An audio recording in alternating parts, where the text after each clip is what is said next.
It is time to leave your worries outside and laugh with us inside the Treehouse. Today is Monday, April 21st, 2025. I'm Dan O'Malley, along with Trey Trenholm and Raj Sharma. Happy Monday, gentlemen. Happy Monday, Dan. You know, there's, if I'm being honest, there's really no easy way to slide into this topic, so I'm just going to slap you in the face with it. An adult toy fire destroyed the home of an 88-year-old woman, and she's now living in terror.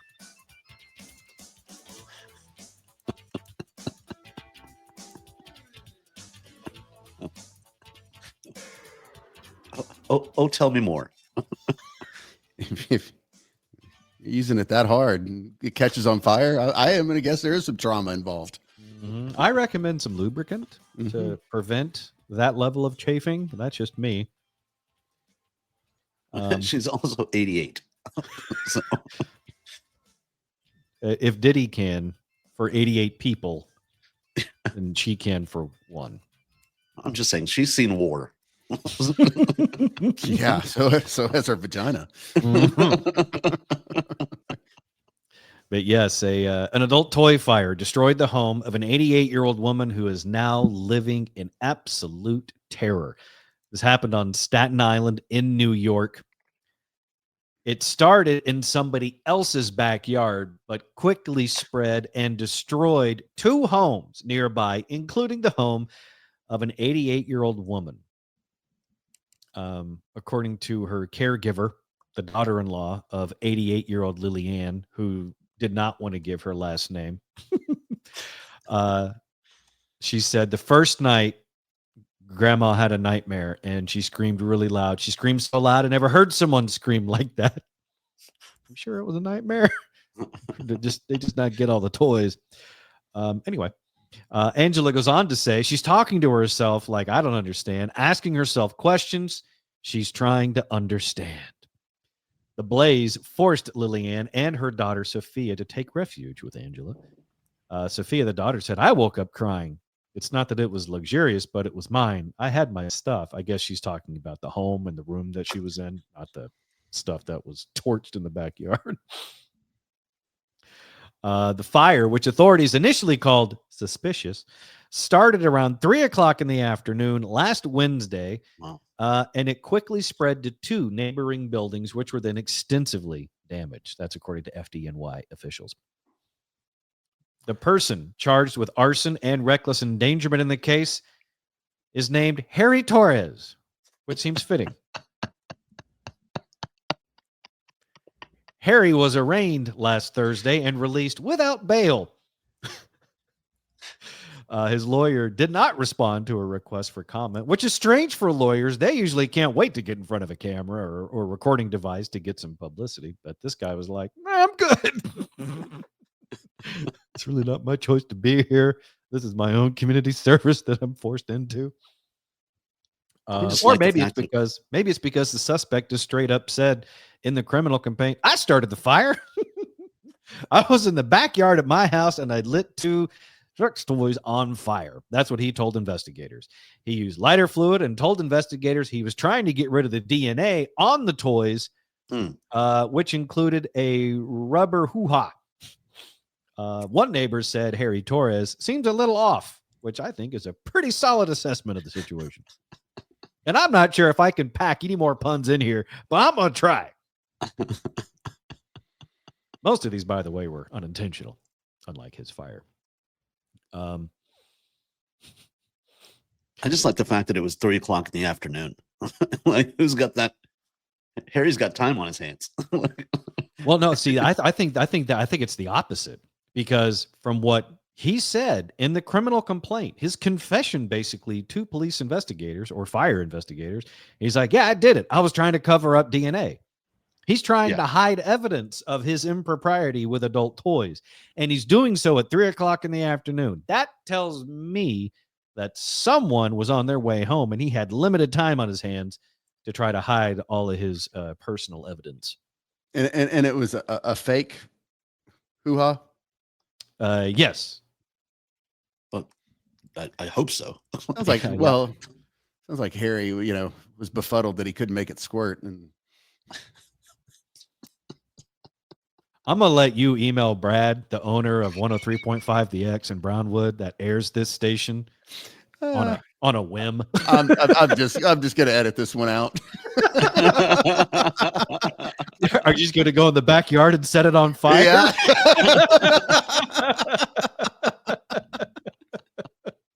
That's a good idea.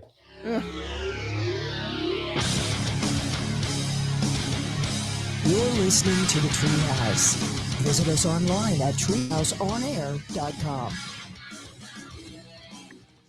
If you love guns or hunting, you're going to love Defender Outdoors. Defender Outdoors Shooting Center is 43,000 square feet of guns, gun range, and gun fun. Firearms, ammo, apparel, accessories, and more. Have a bachelor party, birthday, or team building event? All-inclusive packages available for endless entertainment. Training classes are added weekly, and private instruction is always available. Come see why Defender has been voted the best gun range in North Texas 5 years in a row. Visit us at defenderoutdoors.com. Defender Outdoors. Are you a defender?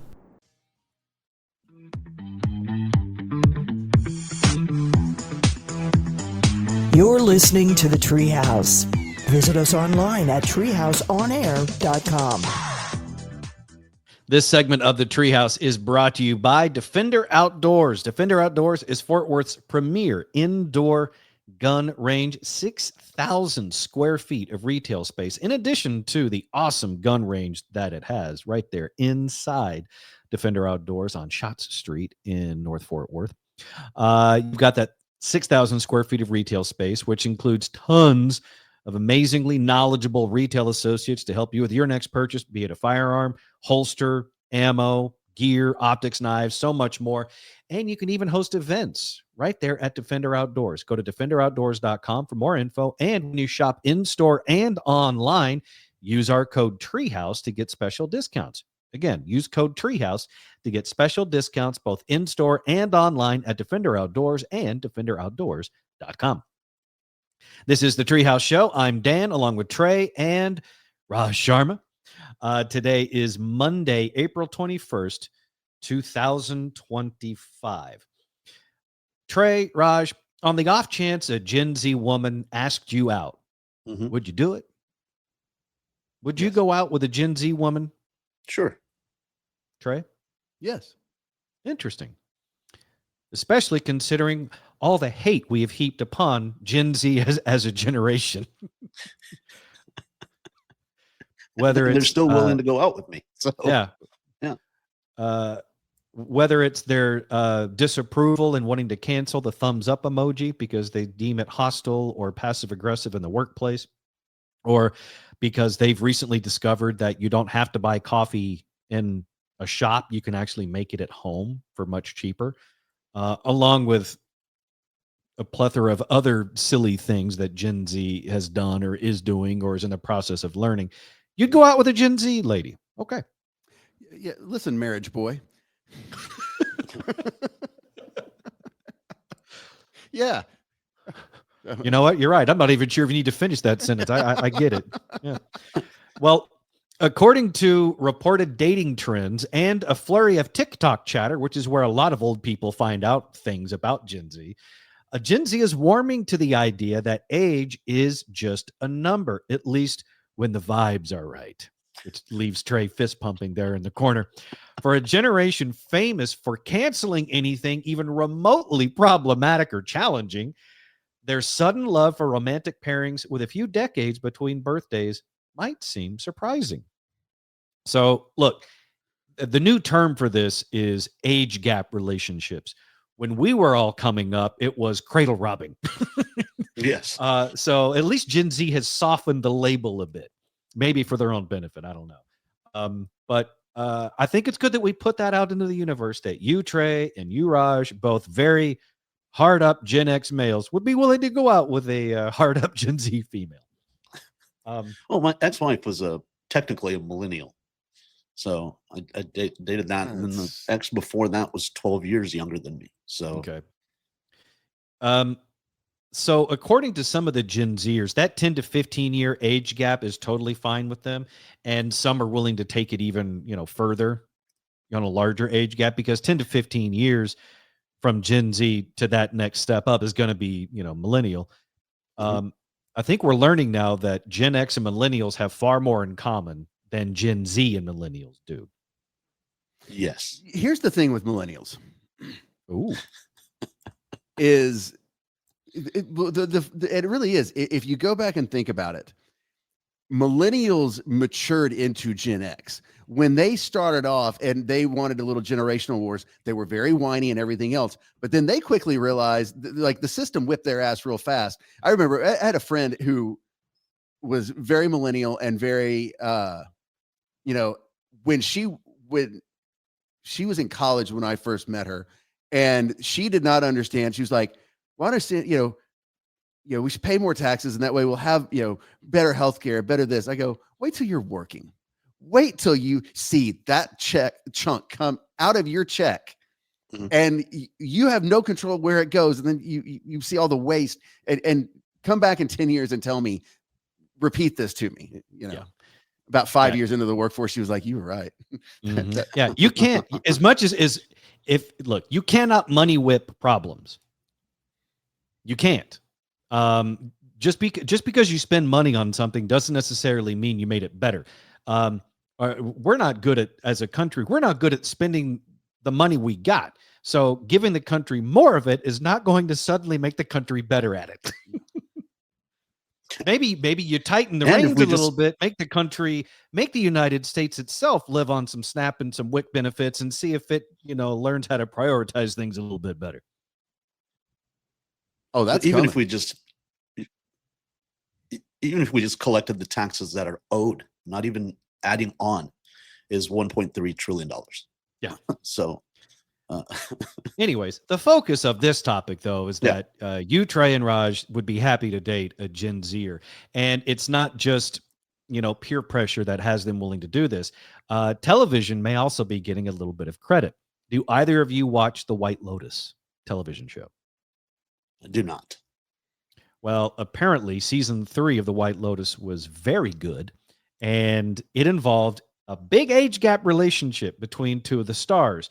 The stars are Walton Goggins, who's representing Gen X on this topic, and the co-star, I can't remember her name, but their ages are like, he's in his 50s and she's like 31, but in the show, I guess it's like Gen X to Gen Z.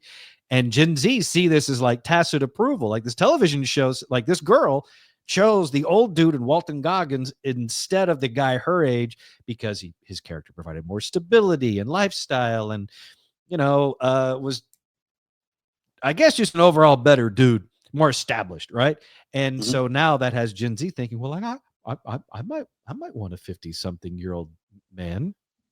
So there you go, guys. Go get him. All right, so you're saying I got a shot. Exactly. I mean, it helps if you're Walton Goggins, but I'm just I'm just saying that the opportunity might be there. And I was especially fascinated by this because, Trey, you work with your day job as a bar manager. You work with so many Gen Zers. I thought, you never know. You might have one actually ask you out. Yeah, I'm not going to hold my breath, but hope springs eternal. That's the oldest thing you've ever said.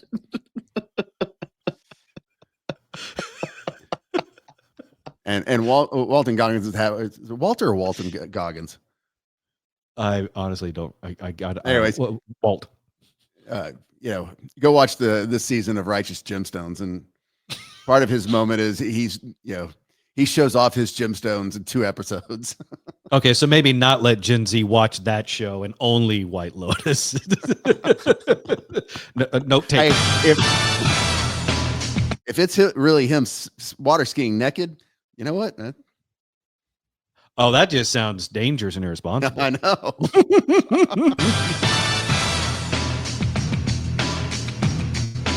You're listening to the Treehouse. Visit us online at treehouseonair.com.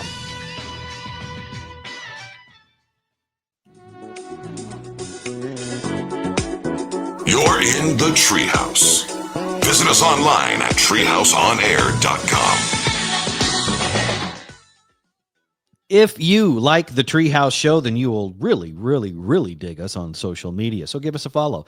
At Treehouse On Air is our handle across all social media platforms. That's at Treehouse On Air. Give us a follow today. Back inside the Treehouse Show right now, I'm Dan O'Malley, along with Trey Trenholm and Raj Sharma. How good are your manners? Trey, I'm pretty sure you've got excellent manners. Your mom raised you part of the time in Highland Park, and your dad polished you off in Leonard, Texas. So I'm very certain of your good manners. Raj, coming from Indian immigrant parents, I'm also pretty sure you've got decent manners as well. Am I wrong on either account? No, I don't think so. We've kind of touched on this before in with a topic related to Alexa or Siri, like the voice assistants. But do you use please and thank you when you speak to artificial intelligence? So whether we're talking about things that you're typing in or saying into Chat GPT, or using a voice assistant like Siri or Alexa, are you using your manners? Are you saying please and thank you? I don't use any of that, so I don't have to. Oh, you don't use the technology, so okay. Yeah. Okay. Trey, what about you? On the rare occasion I use Siri, and it's usually to set an alarm, I actually will generally say, Siri, please set an alarm for, whatever. So tell me you were beat as a kid without telling me you were beat as a kid, because I do the same damn thing. Hey, Siri, I'm going to say it. Hey, S, will you do this thing for me? Yes, I've done this thing. Okay, thank you. I can't, it's immediate. It is beaten into me. Raj, I'm only assuming that the reason you don't use any of these voice assistants or AI is because your inner mesquite is shining through. No, I just I have thumbs, so I can just look it up. But if you're I've set an alarm before, so maybe I have said please and thank you. Okay. But I don't use like Chat GPT or AI or any of that stuff. Stuff scares me.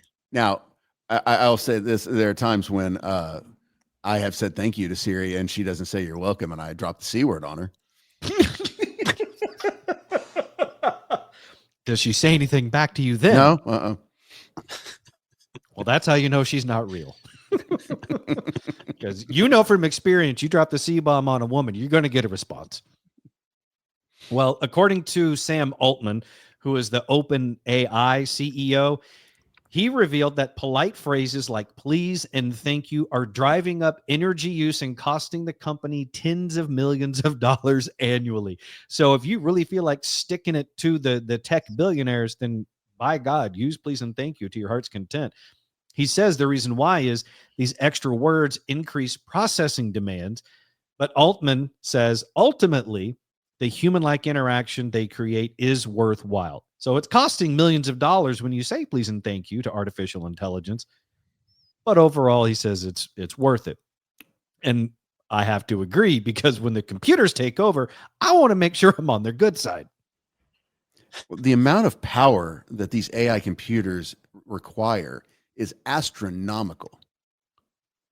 So the fact that even though it sounds like a lot, what it said it's costing them tens of millions of dollars. That's what he says.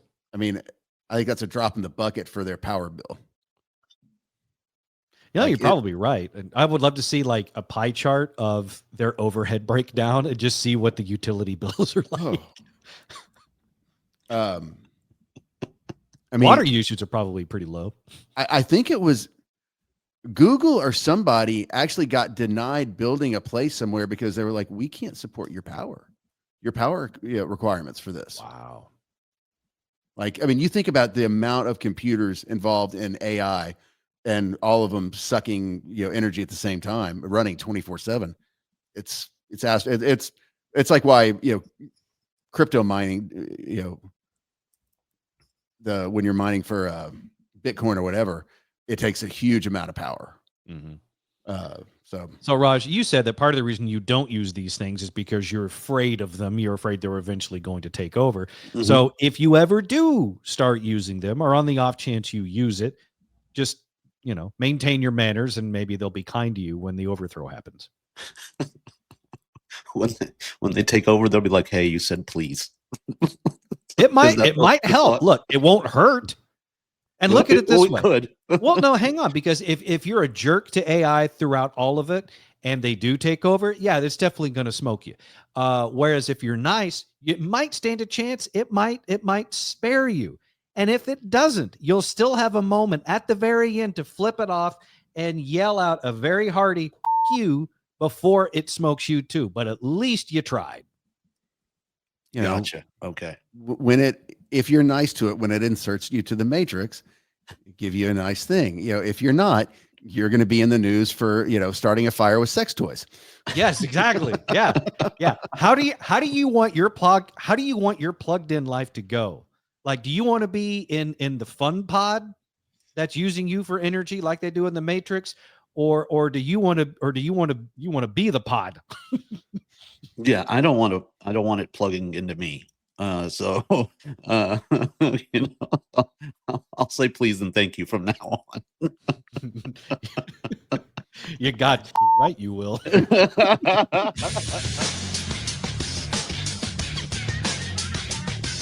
You're listening to the Treehouse. Visit us online at treehouseonair.com.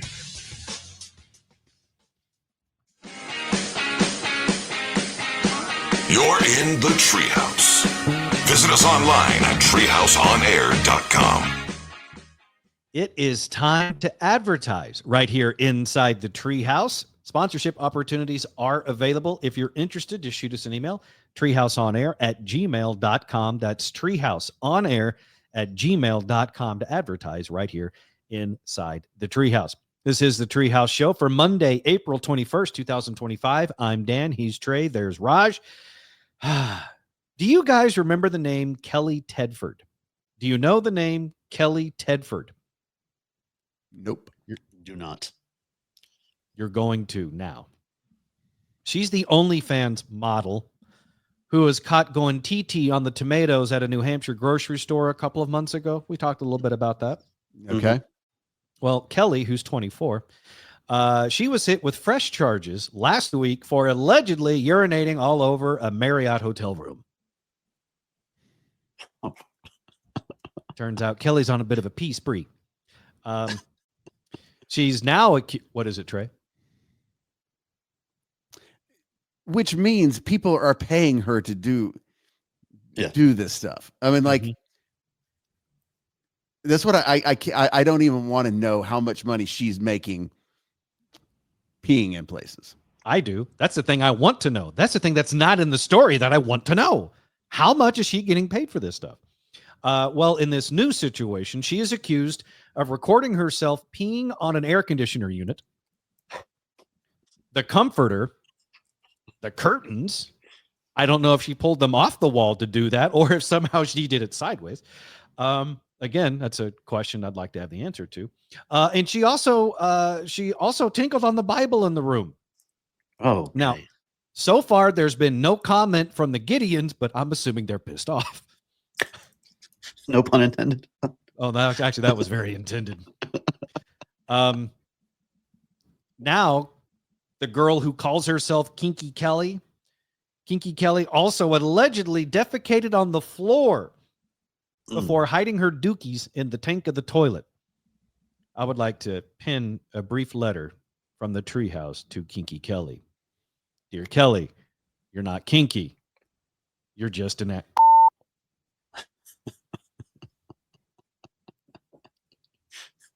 Trey, if you're trying to look her up, it's Kinki with an I and Kelly with an I. I don't want you getting confused with the KY version of Kinki Kelli. I just feel bad for the Indian guy that owns the Marriott. Yeah, just imagine what his reaction would be when he goes into that room when housekeeping calls him and says, "We're not cleaning this." Who sends in a request for peeing on an air conditioning unit? That's very specific. Honestly, I don't even think it's anything that's like sexually gratifying. I just think it's guys that are basically just seeing what she'll do for money. Like they may not get a rise out of it physically. They just may think it's funny. It's like, what won't Kinki Kelli do? Yes. It's like, okay, I got it. Go poo-poo on the floor. And then she does it. And then the next guy is like, oh, we gotta go bigger. Okay, now pick it up off the floor and go put it in the tank of the toilet. Yeah, do that. Yeah, that's I know, because that's what I would be doing. Like, I'll give you $5. Go do this. Yeah, that's sometimes you white folks are weird. Sometimes. I'm just saying, like that's not an Indian girl. Like that's not No, yeah. It's not. No. Kelly. I mean, Lionel Richie only danced on the ceiling. Who knows what this chick is capable of?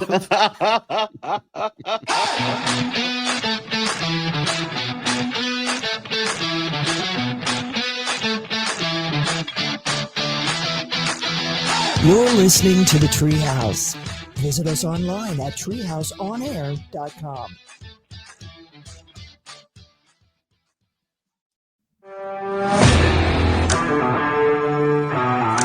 You're listening to the Treehouse. Visit us online at treehouseonair.com. You can get even more Treehouse when you subscribe to Treehouse Plus. Subscribe to Treehouse Plus today. You get bonus content, subscriber-only episodes, including video. Yep, you can watch us do the show. It's all available at patreon.com/treehouseonair. Patreon, patreon.com/treehouseonair. Subscribe to Treehouse Plus today. This is the Treehouse Show. I'm Dan. He is Trey. He is Raj. Today is Monday, April 21st, 2025.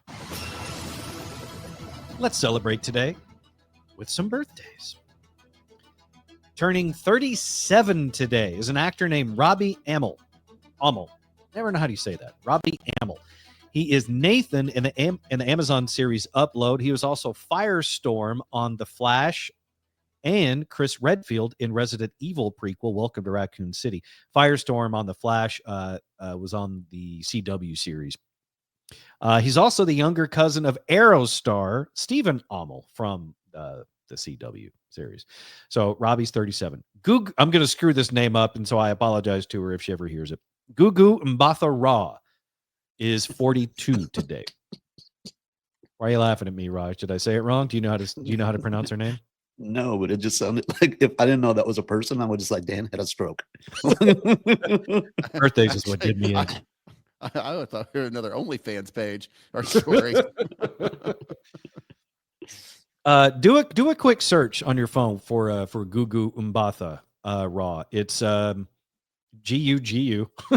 And then Mbatha is MBATHA-Raw.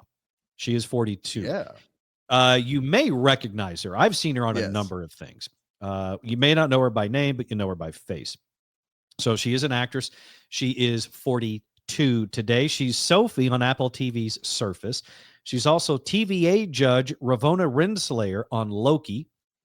Okay. She's also Plumette in the live-action Beauty and the Beast. She's Meg's mom in the kids' movie A Wrinkle in Time. She was also on, I believe, the first season of Morning Show with Reese Witherspoon, Steve Carell, and Jennifer Aniston. She was on that. So she's been in tons of stuff. So again, you may not know her by name, but you'll know her by face. She's 42 today. Other birthdays. Dallas Cowboys quarterback Tony Romo is 45 today. Tony Romo, 45 today. How do we all feel about old Tony? Has time made us fonder of him, less fond? Because Raj and you and I watched a lot of Cowboys games back when he was the quarterback, and I was on Team Romo. I thought he was a great quarterback. I thought he had plenty of skill and talent and all those things to lead the team to a Super Bowl. It did not happen. You were never on the Romo train. Do you feel differently now? No, he just didn't have it. He didn't have the like Aikman had it. Like you could tell he had that intensity. He had, you know, but it was the aw shucks aspect of Tony Romo that I couldn't handle. Like, And he'd that's throw an where- interception and be like, "Oh, sorry." And I agree with you there. I didn't like his reaction to certain things, but he's a guy that didn't let it get to him. He's I'm going to still go out there and still try to throw and do my job. Where you and I always differed, and you said it right there, was that you said Tony Romo didn't have it. Mhm. Do you think Trent Dilfer had it? Do you think Brad Johnson had it? Because those guys were 2 Super Bowl winning quarterbacks. And I think everyone, including them, would say, I didn't have it. You know what I did have? I had Ray Lewis. Yes, I had when you have, I had Tony Dungy as the defense. I mean, they had hellacious defensive carry them into the Super Bowl. All they had to do was not F it up. yeah, I think people were just scared that Ray Lewis would kill them. That was legitimate concern. So they just got out of his way. But Trey, what I about mean, you? What are your feelings on Romo then versus now, player wise? I always liked Romo. I always thought the saddest part of his career to me was the fact that the year he broke his back and he got replaced by Dak, that was the one team I thought if they had finally put it all together, if he was ever going to have a chance, that was the year. The line was fantastic, good receiver, everything. He had all the tools to put it together. Now, I don't know if he would have or not, but especially in light of, you know, the last 8-9 years of Dak, I would take Romo, you know, every day of the week and twice on Sunday. Yeah. I would take Gary Hogeboom. Gary appreciates that a lot. Yeah. I know he does. And I'm with you, Trey. I think the year that he broke his back, got injured, and Dak took over, was the third year of his big chances on really good teams. The first was the 2009 team. The 2009 season or team, I thought they had a great shot, but that's when they lost in the divisional round to the Giants, partly because Patrick Creighton couldn't catch a pass to extend the drive. He drops a pass, and it's turnover on downs. Giants go on, and they ended up winning the World Series. The Giants go on to win the Super Bowl. The next time was, I believe, 2014, when they go to Green Bay, and that's the Des Bryant non-catch game, which if DeMarco Murray doesn't fumble in that game, he might still be running through the end zone. So I don't put either of those on Romo. I think that was a team thing. And then the third season, right there with you, Trey, he got hurt at the worst possible time. Here's where I like the 14 season. I don't agree with you on that team was a Super Bowl team, because go back and remember that game. We can all blame the Dez catch. One-legged they could not stop one-legged Aaron Rodgers. He actually rushed for positive yards on hobbling on one leg. That defense was awful. That's the one thing about that. So what year did he get hurt? The 17, 18 somewhere? Hang on. It was 16, 17. It was something like that. Yeah. So that team had a better defense, but also that offensive line, that was the best line that you're ever going to see. Yeah. But yeah, I mean, I would revisit Quincy Carter at this point. Holy Jesus. You'd have to go at visiting hours, because I think he's still in county. You know? No. He got out. He and I used to work out at the same LA Fitness in Dallas. Oh, okay. He used to come to my club all the time. Your nightclub, not your health club. Yes. Yeah, it turns out his priorities were flipped. He should have been at LA Fitness in his playing days. Yes. Instead, he was at your nightclub. So way to go, Raj. It's your fault. Dak Prescott's first season was in 2016, Trey. So yeah. So Romo's final was he broke his back in 2016. So there you go. Yeah. So, but that team was great. And, you know, I think we made a mistake getting rid of Cooper Rush. Wow. Okay. That is that's a very bold statement. Mm-hmm. I think we won more games last year than Dak. Yeah. You hear that? The ticket? You getting the HSOs out of Trey today. If you listen really closely, I think you can hear them shaking. You're in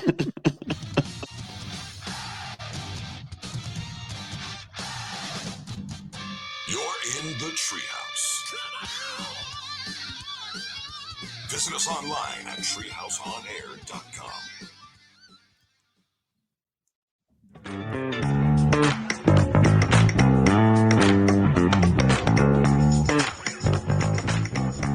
You're in the Treehouse. Visit us online at treehouseonair.com.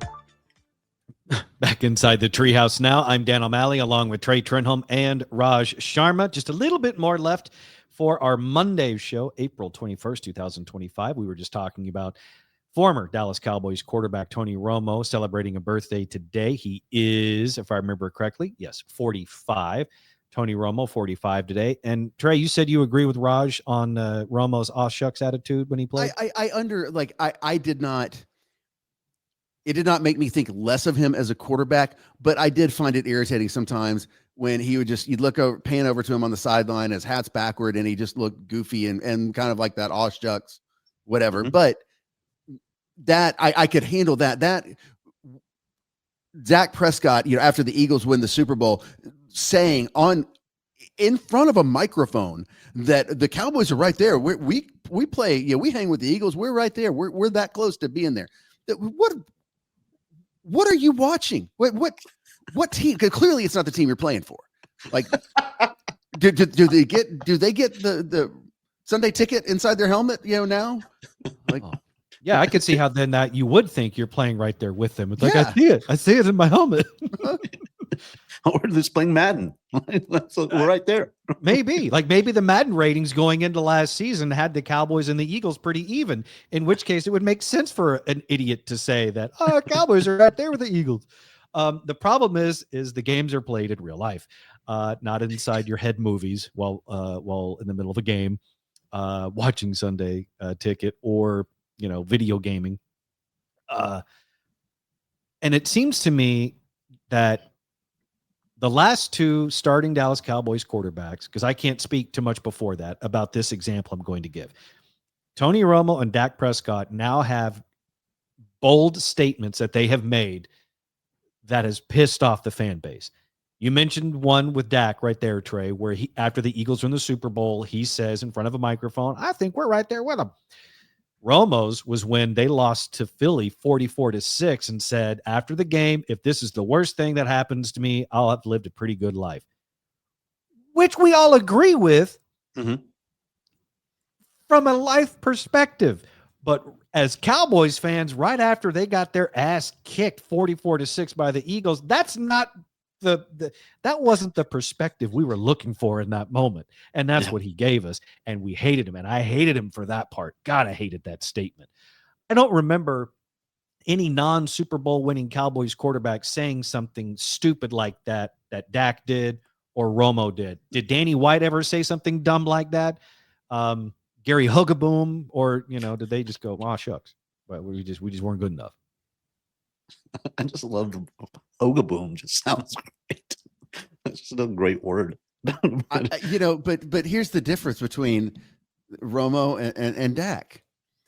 Even though that I remember that comment, and it was a pisser, but I still had faith that Romo could actually win a game, a close game. If it was in the fourth quarter, I believed that they might actually win. Yeah. All that delusion has left me with Dak. If they're going in the fourth, I think the fourth quarter, I would love. I'm sure there's some statistician who has done it. Whatever. If you stripped Dak Prescott's fourth quarter numbers out of his stats, I bet he is below average. And why do you say that? Think about how many games they're behind and they don't do crap. And then all of a sudden they score 2 or 3 trash time touchdowns in the fourth quarter because the defense is basically playing prevent. The other team's playing prevent. Yep.